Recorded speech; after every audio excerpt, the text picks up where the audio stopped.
ကဲဒီနေ့ကတော့ World Cup 32 သင်းရှုံးထွက်ရဲ့4ရက်မြောက်နေ့ပေါ့နော်ဒီနေ့မှာတော့အင်္ဂလန်သင်းနဲ့ကွန်ဂိုဘယ်ဂျီယမ်နဲ့စီနီဂေါအင်ရှင် USA နဲ့ဘော့စနီးယားပွဲစဉ်ရှိရဲ့အဲ့ထက်ကကျွန်တော်ကြိုက်နှစ်ပွဲဖြစ်တဲ့အင်္ဂလန်နဲ့ကွန်ဂိုဘယ်ဂျီယမ်နဲ့စီနီဂေါပွဲကိုကျွန်တော်ရွေးချယ်သုံးသပ်ပါမယ်ကဲအားလုံးပဲမင်္ဂလာပါကျွန်တော် AK ပါဒါကျွန်တော် YouTube channel တင်မှုလို့ကျွန်တော် like and subscribe လုပ်ခဲ့ပါဦးကဲဒါဆိုကျွန်တော်တို့အင်္ဂလန်နဲ့ကွန်ဂိုပွဲကနေစလိုက်ကြအောင်ဒီပွဲမှာအင်္ဂလန်ကနေ body ကြီးလက်ရှိချိန်မှာတစ်လုံးအရှုံးပေးထားပြီးတော့ကိုအောင်ကြီးနှလုံး80ရှုံးဆိုပြီးပေးထားပါတယ်အင်္ဂလန်ရဲ့ကြီးကမနေ့ကဥရောပအသင်းချင်းပြင်သစ်ကနေဆွီဒင်ကိုပေးတဲ့ဈေးတန်းထက်နှိမ့်နေတယ်ပေါ့တစ်လုံးအရှုံးဆိုတဲ့ဈေးတန်းကကျွန်တော်ဘာလို့နှိမ့်နေပြောရလဲဆိုရင်ဒီကမ္ဘာဖလားမှာဥရောပအသင်းရဲ့ခြေတန်းနဲ့အာဖရိကရဲ့အသင်းခြေတန်းမတူဘူးပေါ့ဥရောပအသင်းရဲ့ခြေတန်းပို့ပြီးတော့တစ်ဆင့်မြင့်နေပေါ့အဲ့လိုတစ်ဆင့်မြင့်တဲ့ခြေတန်းကနေပြီးတော့ကိုယ့်ထက်တစ်ဆင့်နှိမ့်တဲ့ခြေတန်းကိုပေးထားတဲ့ခြေကြောကမနေ့ကဥရောပအသင်းချင်းပေးတဲ့ခြေကြောနဲ့ဟနေတဲ့အတွက်ကိုကျွန်တော်နှိမ့်နေလို့ပြောရခြင်းဖြစ်ပါတယ်ဘူကီတွေခင်းပေးထားတဲ့ဈေးတန်းခင်းချင်းရတော့ဒီညမှာအင်္ဂလန်နေနဲ့ခက်ခဲကစားမယ်လို့ကျွန်တော်တို့ယူဆရတယ်ဒါပေမဲ့ကွန်ဂိုရဲ့မာထန်နဲ့တုံ့ပြန်မှုအောက်မှာအင်္ဂလန်အခက်တွေ့နိုင်လို့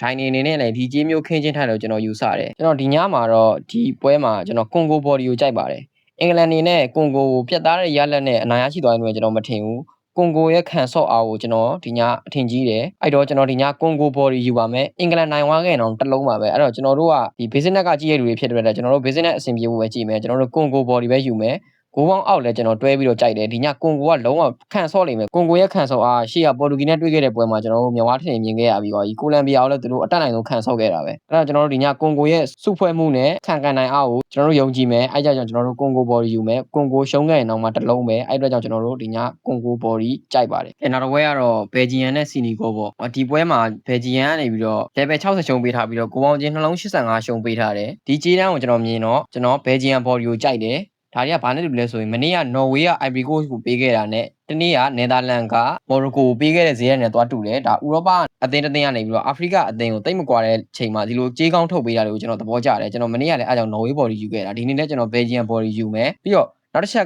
ကစီနီဂေါအနေနဲ့ကဒီနေ့ကမ္ဘာဖလားမှာအဲ့လောက်ကြီးသူတို့မဟုတ်ဘူးသူတို့အုပ်စုပွဲမှာလည်းနောက်ဆုံးပွဲမှာဂိုးပြတ်နိုင်ခဲ့တော့သူနောက်တစ်ဆင့်ကိုတက်လာတာစီနီဂေါအနေနဲ့ကသူတို့နိုင်ငံမှာဘောလုံးကိစ္စနဲ့ပတ်သက်ပြီးပြဿနာတက်နေတာရှိတယ်နီးပြကလည်းလာသာမရတာ3-4လလောက်ရှိပြီလို့ကျွန်တော်တို့သတင်းတွေအရသိထားရတယ်အဲ့ဒါကြောင့်ကစားသမားတွေအနေနဲ့ကလည်းကွင်းထဲမှာကစားနေတာတိတ်ပြီးတော့ပေးဆက်ရှင်တဲ့စိတ်တွေမရှိဘူး။ရှေ့ရလူတွေဘယ်လောက်လုပ်ပေးနောက်က supporting မကောင်းတော့ရှေ့ရလူတွေလောက်ကတာအားမရတဲ့ပုံစံမျိုးတွေတွေ့နေရတယ်စီနီဂေါသားသမားတွေရှိမှာ။ဘယ်ဂျီယမ်အသင်းကကျတော့အဲ့လိုမဟုတ်ဘူး။ဘယ်ဂျီယမ်အသင်းကဒီကမ္ဘာဖလားမှာဘယ်ဂျီယမ်အသင်းကမစိုးဘူး။ဖောင်လေးတော်တော်ကောင်းလာတယ်။ရှေ့မှာသူအီဂျစ်နဲ့အီရန်ကိုတေးကြခဲ့ဆိုပေမဲ့နယူးဇီလန်နဲ့ပွဲမှာတော့ကိုပြတ်နိုင်ခဲ့တယ်။အီရန်နဲ့ပွဲမှာလည်းဒါသူတို့ရဲ့အဓိကသားသမားဒိုကူမပါဘူးပေါ့နော်။ဒိုကူအနေနဲ့အဲ့ချိန်မှာ personal ကိစ္စရှိလို့သူခွင့်ယူထားတယ်။နောက်ပွဲဒိုကူပြန်ပါလာတဲ့ပွဲမှာဆိုရင် 5-1 နဲ့တော့အနိုင်ရခဲ့တာပေါ့နော်နယူးဇီလန်အသင်းအဲ့တော့ကြောင့်ကျွန်တော်ကတော့ဒီညလူစုံထုတ်လာမဲ့ဘယ်ဂျီယမ်ပို့ပြီးတော့ကြိုက်တယ်နောက်တစ်ဆင့်တော့သားမဲ့အသင်းကဘယ်ဂျီယမ်ပဲလို့ယူဆတယ်အဲ့တော့ကျွန်တော်တို့ပြား60ရင်းပြီးတော့ဒီညဘယ်ဂျီယမ်ဘော်ဒီကိုယူပါမယ်ကျွန်တော်ကြိုက်ကဒီညဘယ်ဂျီယမ်ဘော်ဒီပါနောက်တစ်ခုကဒီနှစ်သင်းက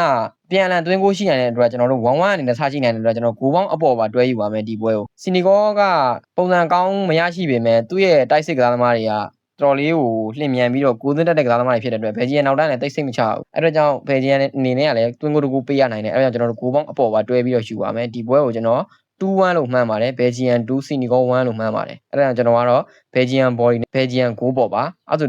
ဒီညကျွန်တော်ရွေးခဲ့တာဒီနှစ်ပွဲကနေပြီး4ခွက်ရွေးခဲ့တယ်ပေါ့ကွန်ဂိုဘော်ဒီကွန်ဂို9အောက်ဘယ်ဂျီယမ်ဘော်ဒီဘယ်ဂျီယမ်9ပေါ့ပါအားလုံးပဲဂေါ်လက်ပါနောက်ပြီးတော့ပြန်တွေ့ပါမယ်